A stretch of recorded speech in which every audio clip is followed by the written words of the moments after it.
The key topics that we're going to talk about is our new bell schedule, our check-in period, Wednesday afternoon or Wednesday activities or Wednesdays, what they look like this year, our unplugged periods, be legendary and experiential learning. So I realize that sounds like a lot. Maybe it is. And so we'll hit it hard. And please make sure that you pay close attention to these next slides with this key information. Okay, yes, we have a new bell schedule. Why do we have another new bell schedule? Well, our bell schedule the past couple of years has been directly related to COVID. And so we've had to make adjustments for COVID needs, to say it really easily. So what we know is hopefully we're now through that and doing pretty well and coming out of that world. And so one of the things we definitely want to do is return our instructional minutes to pre-COVID times while hanging on to some of the really great stuff that we found during COVID that benefit our students. Okay.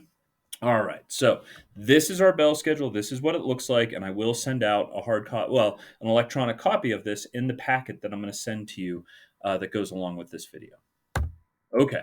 So the first thing I want to talk about, 8 to 8:15 every day, we have check-in period. This is when teachers are available. Miss Tina will be available. I will be available. Your child should handle all of their needs to get ready for their day during this time. The alternative to that is kids walk in at 8:15 and class has started and they're like, "Oh, Mr. Smith, I haven't had breakfast. Oh, Mr. Smith, I lost my charger. Oh, Tina, hey, I'm gonna have to leave at 2 o'clock. Here's my note for my excused absence." And all of those things are happening starting at 8:15, bleeding into like 8:20, 8:25, and students are missing a key part of their class, which is the start. And then they're getting coded yellow or red just because they've been late. So we are all going to commit, please commit with us to making sure that all of those activities happen prior to 8:15, that students are fed, problem solved, any conversations that need to happen are happening prior to that time. Again, instructional time starts at 8:15 and that time is sacred. All right.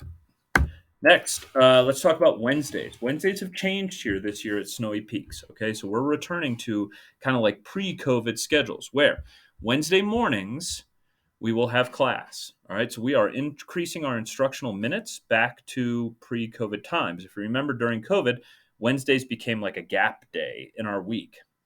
Blah, blah, blah. We have classes again. All right. So we're running alternating weeks of classes.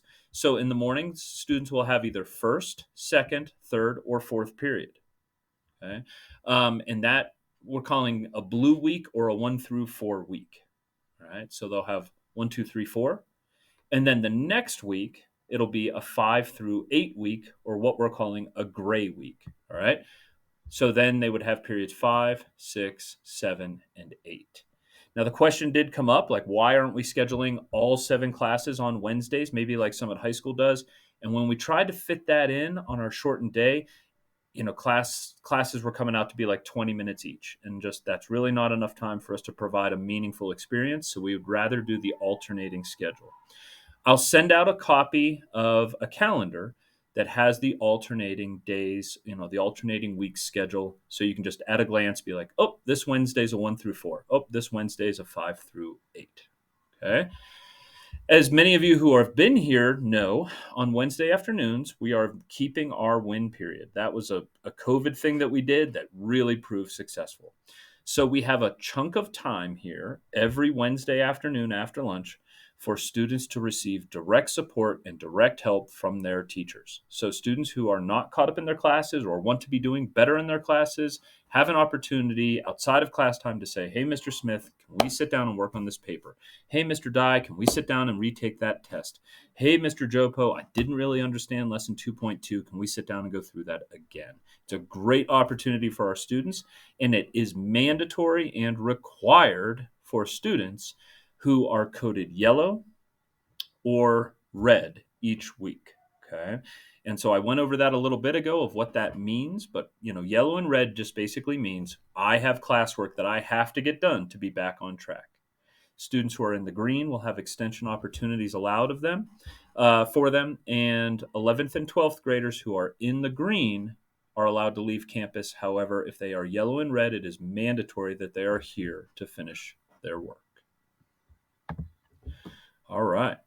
Unplugged. This was another COVID thing. It was directly related to mask breaks, getting students an opportunity to get outside and breathe fresh air and take their mask off and not have to like necessarily keep 6 feet of distance apart and things like that. So we planned small breaks in our days for students to do something to kind of reset themselves, to put the mask back on and go back into class.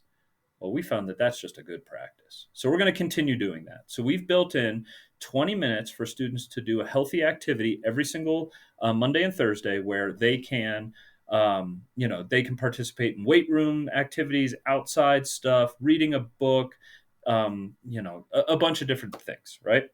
Our 3 rules for Unplugged are that students have no technology. They have to unplug from their technology.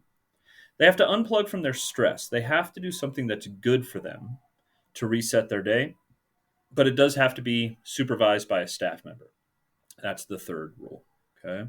So we think teaching our students to have healthy breaks and do things that are good for them in the middle of their day is a great lesson for us to teach. All right. On Tuesdays and Fridays, we have our Be Legendary periods. Okay. I'm going to talk about Tuesday first. On Tuesday afternoon, we have Be Legendary class for 1 hour. At the beginning of this year, we're going to very quickly review all of those units of instruction that I talked about earlier: problem solving, assertiveness, conflict resolution, communication skills, things like that. Very briefly, make sure that everybody's on the same page with those. And then we'll flip that into academic support periods where we'll be using student data to help them grow their literacy, math, science, social studies skills. All right. So that's what you see here is a focus on skill building.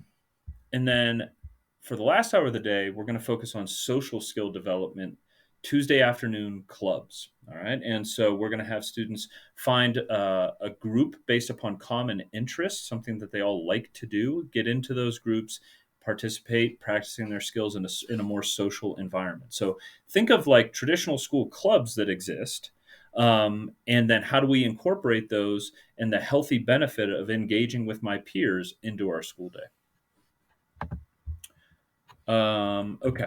And then Friday, this is where we're doing our experiential ed, right? So yesterday, the whole school focused on our nature touchstone, and we went on a hike on Mount Royal and up to Masontown, right? And so every Friday afternoon, we'll have experiential learning, which will focus on character development. Who am I? Who do I want to be? Community service. How do I give back to our community? Or nature. All right. And so that happens from 1 o'clock to 3:10 every Friday afternoon. We take our learning outside of the school walls. Okay, boy, that's everything I got. I realize that was a lot, but I did want to quickly talk and touch base on communication information and communication protocols. I know you get a lot of messages from the school district. You get a lot of texts, a lot of emails, a lot of stuff. Okay, but honestly, that's one of the only tools I have to be able to push something out to you to say, hey, yep, we do have a hike tomorrow. Don't forget your hat, your sunscreen, and your hiking shoes. Like that's my means of communicating as with everybody at once.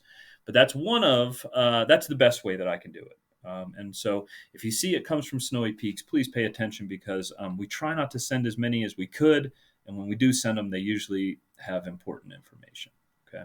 All right. And then the Facebook group. If you are not part of our Facebook group, please search for the Snowy Peaks family. And then I post all of our information there. And it's an opportunity for parents to kind of communicate with each other, and the staff's on there. It's a way for us to get to know each other and build connections, but also a place that houses a lot of information. People tend to check Facebook more than they check their email. So there you go. It's a pretty good place to find stuff. And then my Twitter handle is at Yeti Principal. And so I've kind of fallen off a little bit of updating that much, but I like to post like highlights of what we're doing on that. And then, as you know, you get YouTube video updates like this one. So please subscribe to my YouTube channel if you want, and then it should alert you anytime I post a video or give an update.